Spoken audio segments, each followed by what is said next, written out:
현재 SEC가 아예 증권이라고 못 박아둔 코인, 토큰이 존재합니다. 이제 작년이죠. 2022년 7월 코인베이스 전 직원을 내부자 거래 혐의로 기소하면서 앰프, 랠리, 데리바다오, XYO, 라리 거버넌스 다오, LCX, 파워레죠, DFX 파이낸스, 크로마티카를 증권으로 지목하게 된 것이죠. 혹시 이 코인에 투자하시는 분들은 조심하시길 바랍니다. 이제 그런데 이쯤에서 걱정이 되는 코인이 하나 있을 것입니다. 바로 현재 증권형 토큰이냐 아니냐를 두고 싸우고 있는 리플사가 발행한 XRP는 어떻게 되느냐 말이죠. 이제 정말 재수가 없으면 SEC와 리플사 간의 소송 결과가 나오기 전에 이 대한민국에서 XRP를 증권이다라고 먼저 결정해버릴 수도 있습니다. 이 알트코인들 중에 XRP와 비슷한 성격의 코인들이 만일 국내에서 증권형 토큰으로 낙인이 찍혀 버린다면 이 코인 프로젝트 회사들이 리플사를 또다시 걸고 넘어설 가능성이 충분하기 때문이죠. 하지만 정말 중요한 것은 이것이 아닌데요. 구독과 좋아요, 알림 설정 부탁드립니다.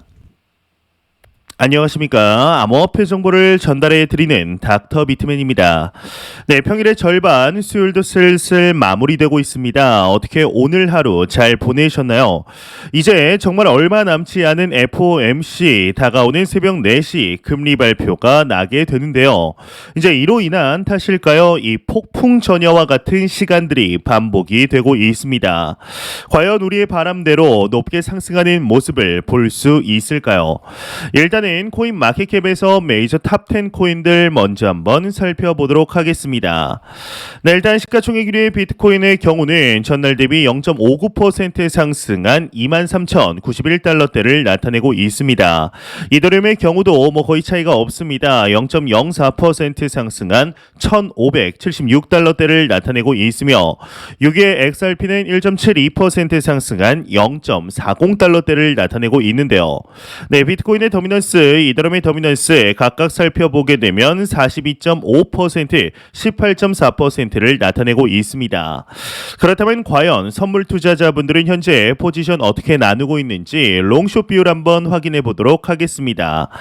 네, 일단 비트코인을 한번 보게 되면 비트코인의 경우는 숏 포지션이 61%로 우위를 점하고 있습니다. 이더리움의 경우도 숏 포지션이 57%로 우위를 점하고 있으며 XRP의 경우도 숏 포지션이 55%로 우위를 점하고 있네요. 네, 지금 이제 FOMC를 앞두고 정말 폭풍 전야와 같은 모습을 보이고 있는데 이제 얼마 전 현재 시가총액 3위의 스테이블 코인 USDT, 이 테더가 FTX 붕괴 이후 최고치를 기록하였습니다. 이 테더는 대표적인 스테이블 코인으로 시장에서는 이 코인을 사는데 이용되는 일종의 기축통화와 같은 역할을 현재 하고 있죠. 이제 실제로 모든 해외 거래소에서 테더 USDT를 지원합니다. 이 국내 거래소만 이용할 경우에는 잘 모르겠지만 이제 아무리 USDC와 BUSD가 시가총액 10위 안에 있다고 하더라도 여전히 사실상 모든 거래소가 USDT 위주의 마켓을 지원하고 있습니다. 이 거래량 또한 비교가 되지 않는 것이 현실이죠. 이 테더의 시가총액은 이제 680억 달러 수준으로 FTX 붕괴 이후 3.8% 상승했습니다.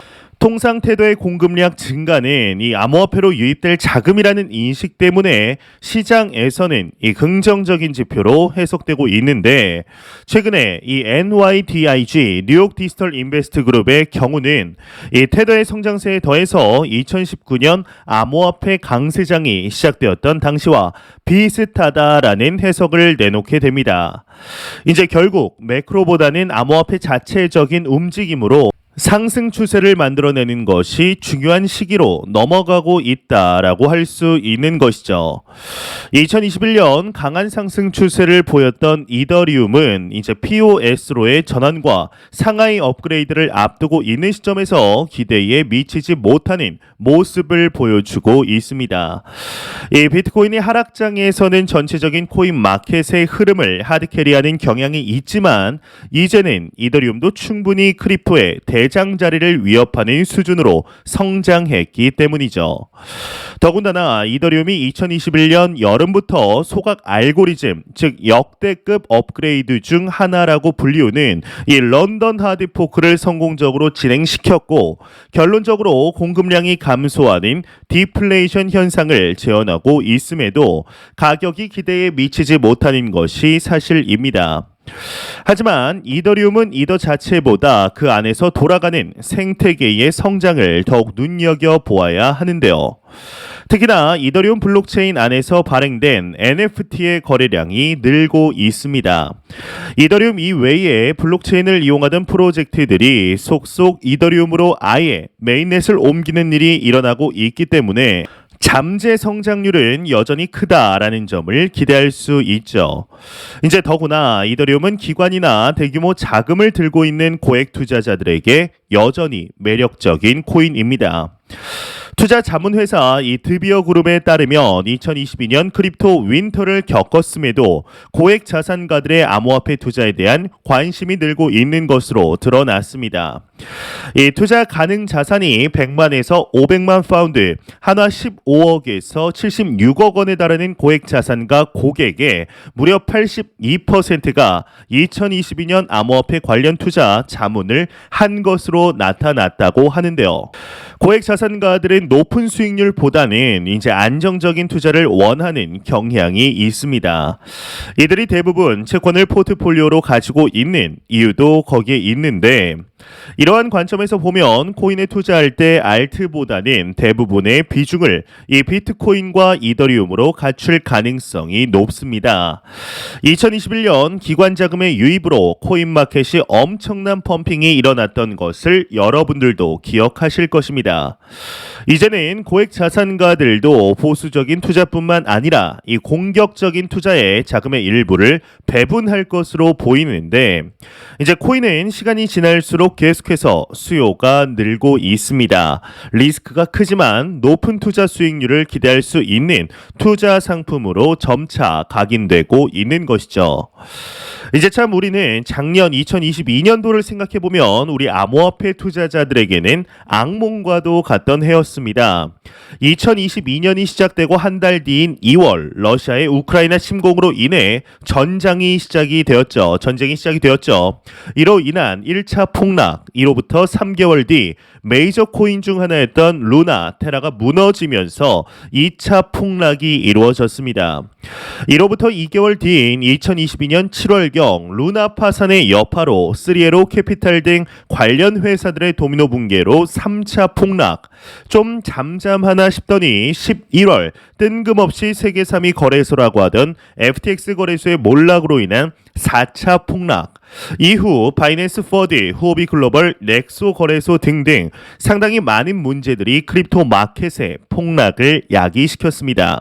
어떻게 이렇게 1년 내내 하락할 수가 있는 것인가, 참 답답함이 치닫는 상황 속에 올해 2023년 1월에 들어서야 이제 빛을 보는 건가, 이제 우리의 피눈물이 이제 결실을 맺는 건가 싶었지만, 참 이 투자와 인생이라는 게 마음처럼 쉽게 되지 않는 것일까요? 이러한 파티 분위기를 초를 치는 기사가 나왔습니다.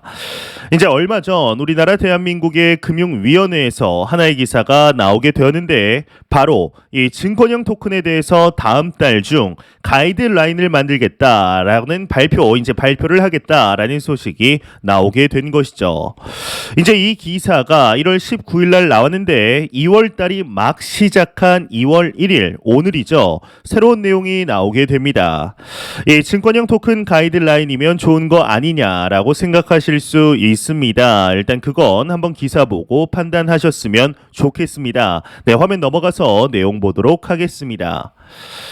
네, 일단 이제 금융위 가상자산 거래소 증권성 토큰 상폐하라라고 지시했다, 이렇게 헤드라인이 적혀 있습니다. 일단 기사 내용을 보면서 보통은 중요한 내용만 말씀을 드리는데, 보다 보니 워낙 전체 다 중요한 내용이라 뺄 내용이 없더라고요. 네, 차근차근 하나하나 살펴보도록 하겠습니다. 네, 일단 금융위원회가 가상자산 거래소 관계자들에게 이 거래 중인 토큰 증권을 분류하고 거래 종료, 상장 폐지하라라는 지침을 전달한 것으로 확인이 되었다고 합니다. 이제 증권형 토큰이 아니라 토큰 증권이라고 이름도 이렇게 정해버렸죠.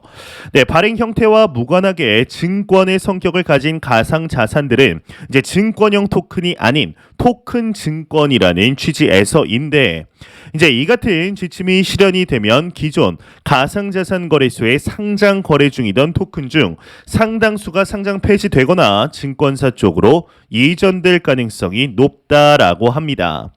네, 이를 업계에 따르면 전날 금융위 자본시장국 담당자는 5대 가상자산 거래소, 이제 여기에는 업비트, 비썸, 코인원, 코빗, 고팍스가 포함이 되죠.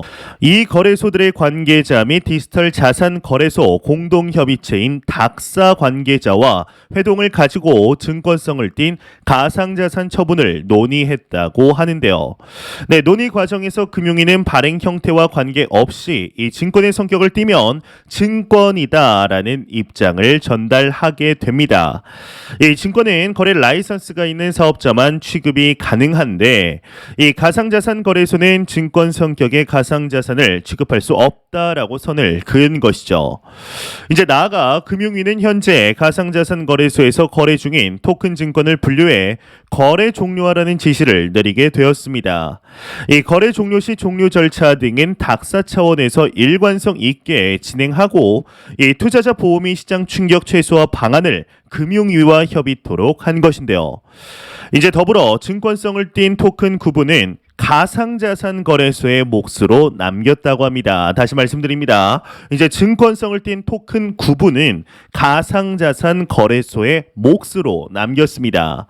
이 판단 기준은 근데 금융위에서 정했다고 하는데, 지난해 4월 금융위에서 발표한 조각투자 등 신종 증권사업 관련 가이드라인을 참고하도록 했다고 하는데요. 이 가이드라인을 하나하나 좀 보겠습니다. 일단 보게 되면 조각투자 상품 증권성은 첫 번째, 일정 기간 경과 후 투자금을 상환받을 수 있는 경우, 이제 이건 크립토 관련하여서는 뭐 스테이킹 관련한 코인들과 비슷한 느낌이지 않을까 싶은데요. 이 두 번째로는 사업 운영에 따른 손익을 배분받을 수 있는 경우, 이제 이건 대부분의 코인들이 포함되지 않습니다. 배당과 같은 느낌이죠. 이것이 바로 증권과 토큰, 코인의 가장 큰 차이점인데요. 이 세 번째로는 실물 자산, 금융상품 등 투자를 통해 조각 투자 대상의 가치 상승에 따른 투자 수익을 분배받을 수 있는 경우, 이제 이것 또한 뭐 디파이나 스테이킹을 이야기하는 것으로 보이는데요. 이 네 번째로는 기초 자산의 가격 변동에 따라 달라지는 회수 금액을 지급받는 경우, 이는 이제 뭐 크립토 마켓뿐만 아니라 모든 투자 자산이 이렇죠. 뭐 내가 투자했는데 하락하면은 손실난 대로 돌려받고 상승하면 상승한 대로 돌려받게 되니 말이죠. 이제 다섯 번째로 새로 발행될 증권을 청약 취득할 수 있는 경우, 뭐 이는 포함이 안 됩니다. 이제 여섯 번째, 다른 증권에 대한 계약상 권리나 지분 관계를 가지고 있는 경우, 이 또한 대부분의 코인이 포함이 안 되죠. 이제 일곱 번째, 투자자의 수익에 사업자의 전문성이나 사업 활동이 중요한 영향을 미치는 경우, 이제 이게 가장 애매합니다. 뭐 맞다면 맞고 틀리면 틀리다면 틀리다고 볼 수도 있는데, 이제 이 경우 증권이라고 인정하도록 규정하고 있다라고 합니다. 이에 대한 권한은 거래소가 있는 거죠. 이 닥사는 향후 거래 지원 분과를 통해 각 사에 이제 의견을 취합할 예정이라고 하는데, 이달 9일까지 1차 의견 및 질의를 취합해 금융위에 전달한다고 합니다. 이 금융위는 이를 정리한 뒤 이달 혹은 다음 달 가상자산 거래소를 대상으로 설명회를 개최한다고 하는데요. 이 업계 관계자는 증권 취급 라이선스를 강조하는 부분이나 이 토큰 증권을 상장 폐지하도록 하는 부분을 보면 가상자산 거래소의 비즈니스가 상당 부분 축소될 가능성이 있다며, 이 닥사와 각 거래소에서 논의 상황을 지켜봐야 할 것이라고 말을 했다고 합니다. 네, 여러분들은 이에 대해서 좀 어떻게 생각하시나요? 일단 1차 취합된 의견을 2월 9일 금융위에 넘긴다고 하는데, 이 어간쯤에 뭐 어떠한 발표가 나오겠죠. 네, 현재 이제 SEC가 아예 증권이라고 못 박아둔 코인, 토큰들이 존재합니다. 이제 작년이죠.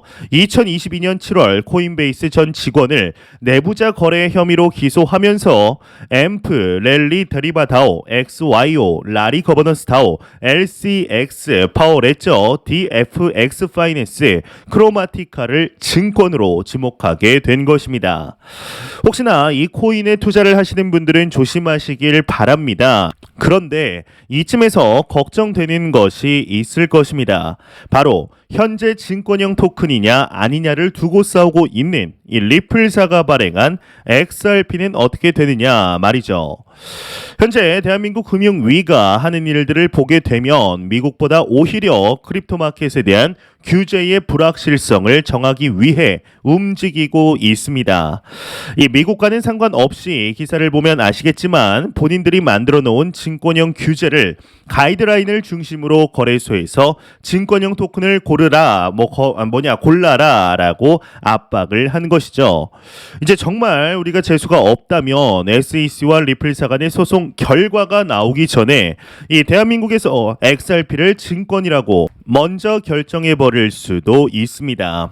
이 알트코인들 중에 XRP와 비슷한 성격의 코인들이 만일 국내에서 증권형 토큰으로 낙인이 찍혀 버린다면 이 코인 프로젝트 회사들이 리플사를 또다시 걸고 넘어설 가능성이 충분하기 때문이죠. 이 증권형 토큰의 경우는 거래소에서 상폐가 된다면 한국거래소가 개설하는 디지털 증권 시장에서 유통이 되게 됩니다. 이 거래를 완전히 못하게 되는 것은 아니지만 아무래도 가격에 영향이 있을 수밖에 없겠죠. 이 한국에서 증권형 토큰으로 결정이 된다면 과연 이 결정이 전 세계적으로 영향을 미치게 될까요? 이제 저는 아니라고 봅니다. 이 미국의 경우는 현재 증권이냐 아니냐를 두고 이 중점에 둔 법안이 1933년 증권법을 중점으로 두고 진행을 하고 있는데 여기서 뭐 금융위 가이드라인이 맞냐 1933년 이 증권법이 정확하냐가 중요한 것이 아니라 각 국가별로 각자의 기준에 맞게 전 세계에서 통용되고 있는 코인을 개별 국가들의 규제를 이제 하려는 모습이다라는 것이죠. 여기서 만약 리플사와 SEC 간의 소송이 끝이 나지도 않은 상황에서 갑자기 우리나라에서 XRP를 포함한 대부분의 알트코인을 증권형 토큰으로 확정 짓고 상장 폐지시킨다라면 과연 어떠한 일이 벌어질까요? 이는 한국거래소의 몰락으로 이어질 수 있습니다. 이 한국거래소를 이용하고 있는 대부분의 투자자들은 이 트래블룰에 이어서 강도 높은 규제를 하는 한국거래소보다는 해외거래소로 이동할 수밖에 없는 환경이 조성될 수밖에 없는 것이죠. 이 증권형 토큰의 규제 법안은 상당히 중요합니다. 하지만 너무 섣부르지 않게 판단하기를 진심으로 바라보겠습니다. 네, 제가 준비해온 소식은 여기까지입니다. 영상이 도움이 되셨다면 구독과 좋아요 그리고 광고 한 편만 처음부터 끝까지 시청 부탁드립니다. 이 채널은 오직 광고 수익으로 운영이 되게 됩니다. 항상 영상 시청해 주시는 시청자분들, 구독자분들 너무나 감사드립니다. 오늘 남은 시간 잘 마무리하시길 바라면서 저는 더욱 도움이 되는 영상으로 찾아뵙도록 하겠습니다. 지금까지 닥터 비트맨이었습니다. 감사합니다.